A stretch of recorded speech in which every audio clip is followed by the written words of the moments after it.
Let's start by saying that he is a very charming person. So whoever encounters him is directly charmed. He has this capacity to make you listen to him and to trust him. He has this ability to make people trust him because he is a very clean person on all levels. He has a very white record. No one has anything on him. So I had this opportunity to meet him several times in important meetings and in social gatherings. And the last one was at my home in Bikfaya. I felt that I could rely on him because if you are right, he will tell you you are right. If you're wrong, he will tell you you're wrong. He's very straightforward, and when he says something, he does it. And he is always trying to bring people together and try to fix things up when things are broken. He is trying to fix them up. So wherever there was tension between us, Kataeb, and future movement, he was the one who they used to send in order to fix things up. So, and everyone knew that I have a big empathy and affection towards your dad. So they used to send him because they know that he has a lot of impact on me, and that if something can be done, he is the only one who can do it. Plus, he is very strict on his principles, his ethics and his principles, both. Personal ethics is very important in politics for me. It's not important maybe for others, but for me it's very important. So having this person talking to me makes me respect the person I'm talking to, because I have to respect him because he is a very respectable person. Plus, he has this smile that opens a highway for him to the hearts of people and to the hearts of those he is talking to. So I feel very privileged to have worked with him in tough times. He always finds a way to find solutions for problems. He is a solution person. He is not a troublemaker. He is a solution person. And also very strict on principles. For him, Lebanon is everything. In your experience, within what was then the March 14 coalition, did you think of his role as primarily messaging between parties, or was it more strategizing, trying to find... I think it was both, Ronnie. He was in the kitchen, in the strategy kitchen, trying to always push the moderate agenda and to try to avoid any kind of extremism on all sides. And in the same time, he was in charge of implementing this strategy. So he was on both sides. He was in the thinking process and in the execution.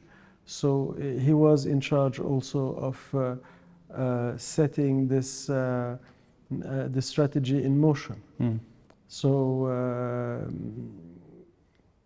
I wish there were more people like him, pure, with high ethics in March 14th, because I think March 14th would have succeeded if it was, if there were more people like him. He understood the importance of this big coalition that was, for the first time in the history of Lebanon, cross communities. And he knew how important it was to preserve this. He did his maximum to do so without any other agenda. And this is someone who never asked anything for himself. It was all for the cause, all for Lebanon, all for this moderate agenda. He never asked for anything. And this is why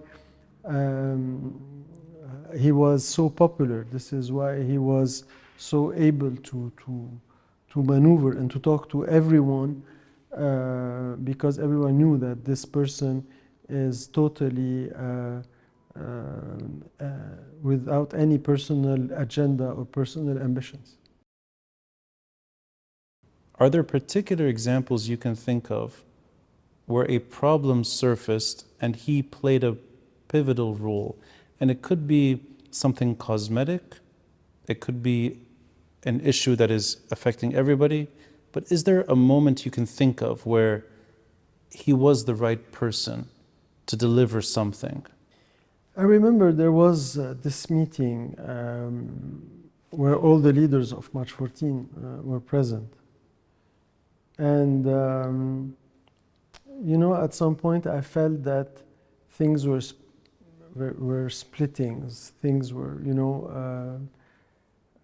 were not going in the right direction, because everyone was trying to find ways to compromise on everything that we have been promising the people, promising all the regarding Hezbollah's, how to deal with Hezbollah and how to deal with Nabih Berri and the whole March 8 group. Some people were pushing for kind of let's cool down the political speech, let's tone it down a bit.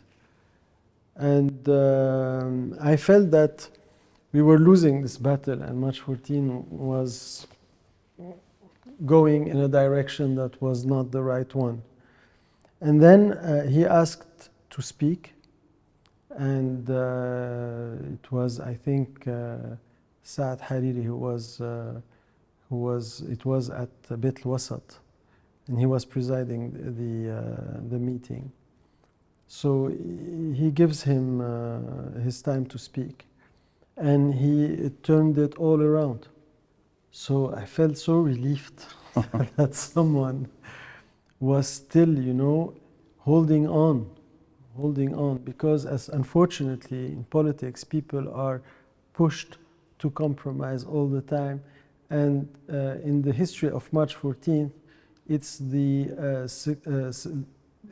the succession of compromises that led us to the total failure. It's one compromise after the other, after the other, after the other. He became better associated in his last months with the older cause of neutrality, and he would talk about it endlessly. When I look back now at his media interviews, it's maybe 80% revolves around neutrality. And that's a cause that is widely accepted among Kataeb and other parties too. But I think that's embedded in Kataeb. Were you drawn at all to his way of thinking about these kinds of issues? Was there? We were aligned on all the issues: the sovereignty and independence of Lebanon, neutrality. You know that Kataeb Party took a stand in favor of neutrality since 1959. So it's been 60 years we're pushing for neutrality. So it's been a while. And everyone pushing back. Yeah, unfortunately. But it is true that every time he talks, I feel totally aligned with him. It's like we think exactly the same way. We have exactly the same approach of things. A purely Lebanese agenda, Lebanon, before anything else.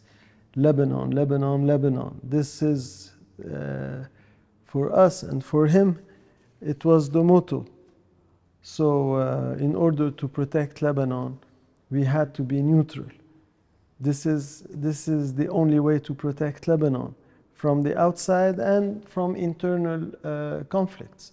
Because as you know, the problem of the necessity of neutrality is not only to protect Lebanon from external interference, it's also to protect the Lebanese from each other's, because the neutrality will stop the internal fighting about who we should support, whether it's Iran or Saudi Arabia or the United States or China or anything else. So, okay, guys, this is not our problem.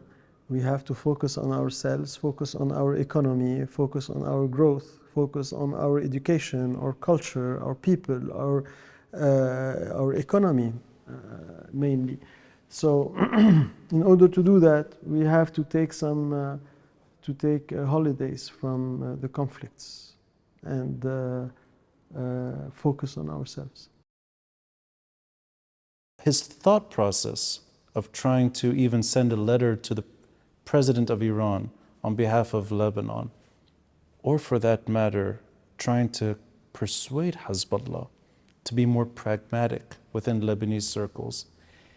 How would you define that kind of process here in Lebanon? Because for me, it seems to be he was a unique figure, and that not other people really played a political role the way he did.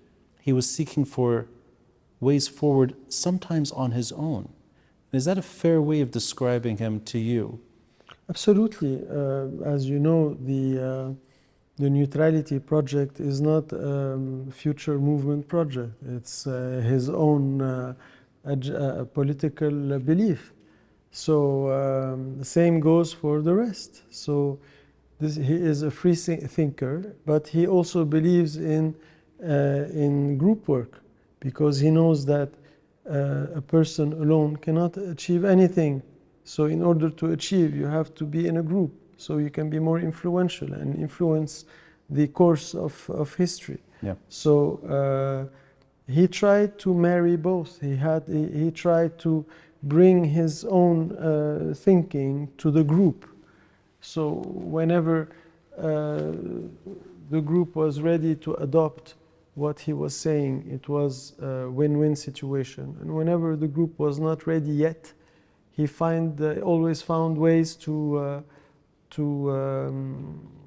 spread his way of thinking all around. But I think that his position towards the sovereignty of Lebanon, he tried to find solutions with Hezbollah. He tried to call for dialogue. He tried to seek a kind of U-turn from Hezbollah in the way Hezbollah is dealing with Lebanese politics. Then at some point, you can see from his speeches that he kind of gave up on this possibility. This is why his political speech went crescendo against Hezbollah. And I think that Hezbollah knew the importance of Mohamad Chatah.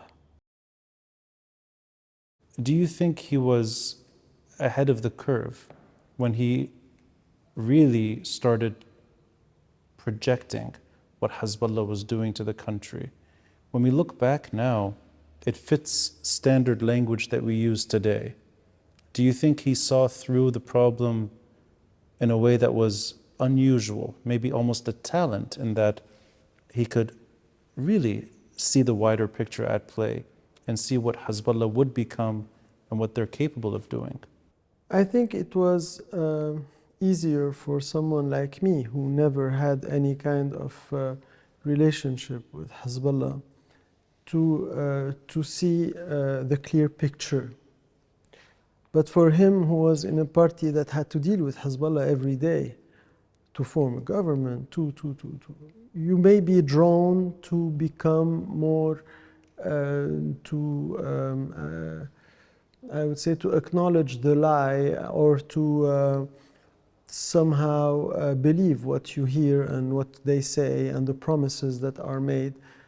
But he managed to,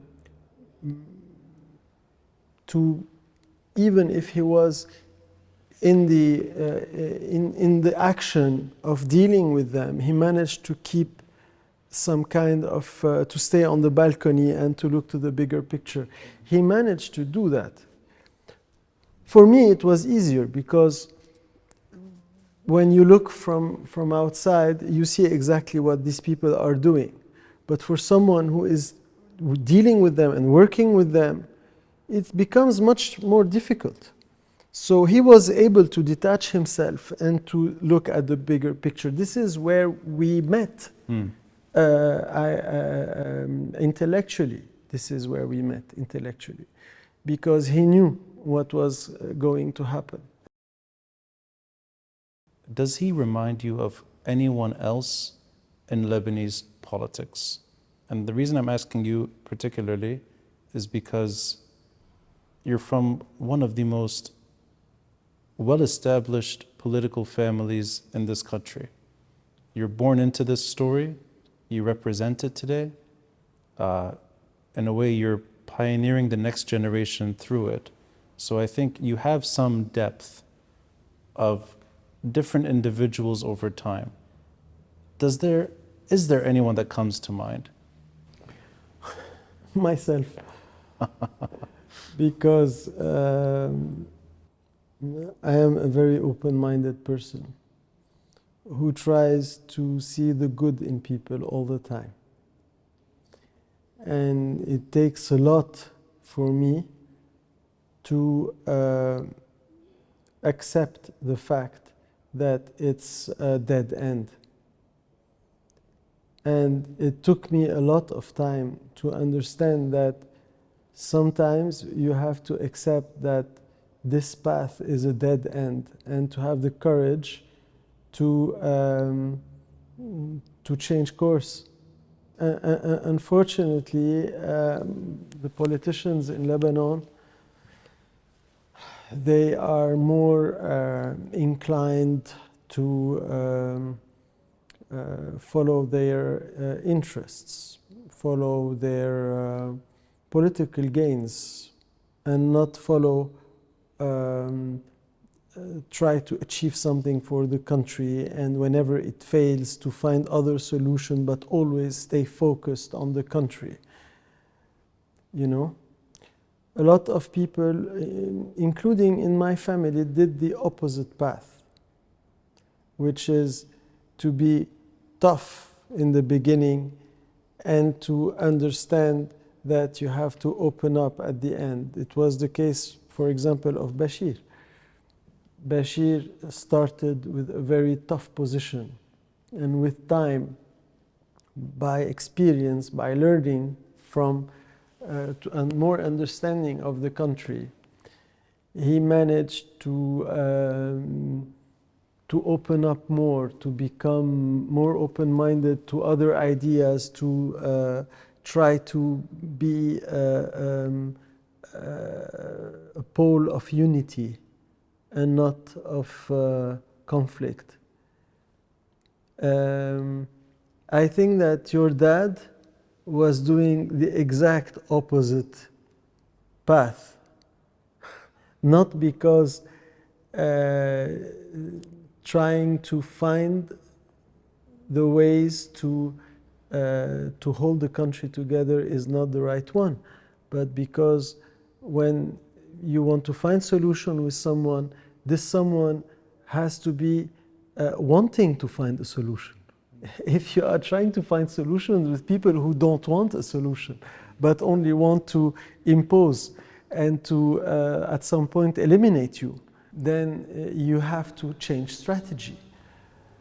So I think that with time, from 2005 until 2013, the year of his assassination, he was trying to find solutions, and then he arrived to a point where he understood that you cannot find solutions with a party or with people who don't want to find a solution.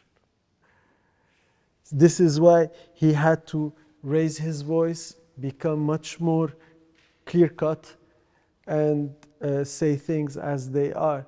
And he paid the high price for that. If somebody approached you and asked you, who was Mohamad Chatah? What are the words that would first come to you? And it's just it's almost like an immediate choice of words. What would you say? Who was Mohamad Chatah? Very charming person. it's unique.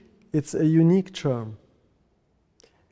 When he comes in a room, everyone feel at peace. You know, you feel at peace when he comes in the room. You feel that there's someone who is that makes you very comfortable, and you can open up to him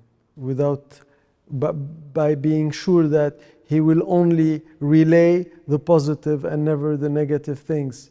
You can say whatever you want. You know that he will keep the bad things for him, and he will only repeat the good things to other people. He was a unique person. We lost a giant. We lost a giant. I wish there were more people like him. And I think he was and still is irreplaceable. You cannot replace him. 2 years ago, I sat with you, days after your brother's commemoration, and we started off with a subject that has impacted both of us fundamentally. Your family has paid an immense price for Lebanon. I was drawn to your story, and back then I thought, this is a rare opportunity to speak to somebody that I think, in many ways, thinks the way I do. And when you said you see yourself in him, that may explain why. I'm also drawn to the way you present Lebanon. And it never leaves me. The same day of the assassination, I spoke to you on television. We were both being interviewed. And this was the same evening that it happened. You, within hours, invited me to your home in Bikfaya. That was the first time we met. You're the only Lebanese politician I went to see in the aftermath. It's an honor to be your friend and an honor to sit with you. Samy Gemayel. Thank you so much, Ronnie. You are one of the last free voices in this country, and I hope that you will keep on being the voice of truth the way you are doing in the past years. Please continue, never stop. Try to push everyone to think about Lebanon and to find solutions and find ways for us to live in this country with our children without having to endure what you and I endured. This is the base of everything. And everything we're doing every day is for our children not to live the drama that we went through with our families. This is it. Once we get there, I think that Lebanon would be in great shape. I think so too, and I extend the same words to you. You provide a lot of inspiration. So thank you, Samy Gemayel. Thank you so much, Ronnie. You are a dear friend. Thank you.